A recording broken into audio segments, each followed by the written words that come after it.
ইয়া টাকা দেয় না, বাকি টাকা, এমন লোক কি এখন বাংলাদেশে নাই? এ ফাঁকন দিয়া নাই। দোকানদারের জিজ্ঞেলে টের পাইবেন যে কত পাবলিক টাকা দেয় না। এর মাঝে হাজী সাহেব আছে, কিছু কিছু এলাকায় মসজিদ কমিটির সভাপতি আছে। আর ইউনিভার্সিটিতে গেলে তো এগুলো অ্যাভেলেবেল ছিল। এটারে শিক্ষিতদের পরিভাষায় বলে ফাও খাওয়া। কি বলে? ফাও, ফাও খায়।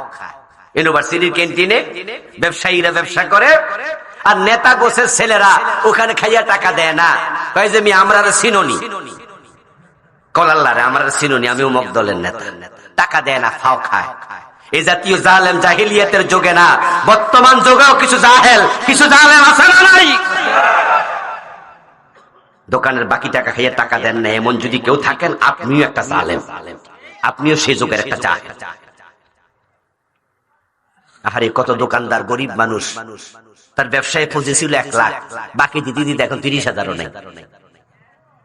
পরে বছর একবার কি করা লাগে? হালখাতা নাকি এই এলাকায় আসেনি কোনো? হালখাতা মানে মিষ্টি খাওয়া টাকা নেয়া, গোশ খাওয়া টাকা। এজন্য বছরে বৈশাখ মাস আসলে আগে এগুলো বেশি হইতো। কে জানি ভিডিও বানাইছে, একবারে ভিডিও বানাইছে, সে হাইটা হাইটা কইতাছে এই মাইক লইয়া যে হালখাতা করছি, তাও কিন্তু টাকা দেন নাই, তাহলে কয়দিন পরে কিন্তু এই মাইক দিয়ে আমি নাম কোয়া শুরু করবো। মানে এ দমকাইতাছে যে আমার দোকানে যারা বাকি খাইছেন হালখাতা তো টাকা দেন নাই, আসেনও নাই, আমি কিন্তু এই মাইকে নাম কোয়া শুরু করবো।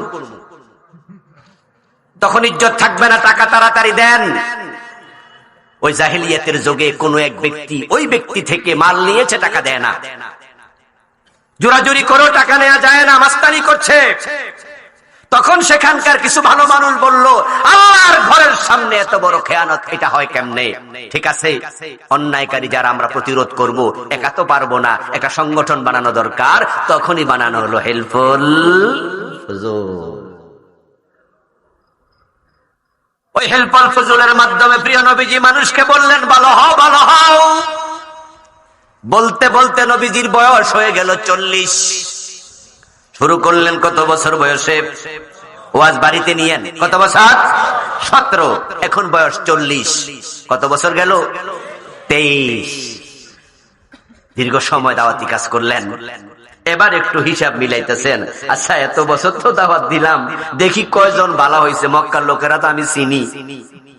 নবীজি তাকায় দেখে চোর ডাকাত যারা আগে যেমন ছিল, এখনো একজনও হেদায়েত হয় না, ভালো হয় না।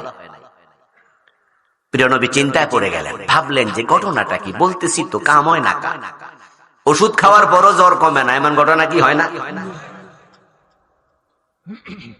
3 দিন 5 দিন জ্বরের নাফা S+, নাফা 1।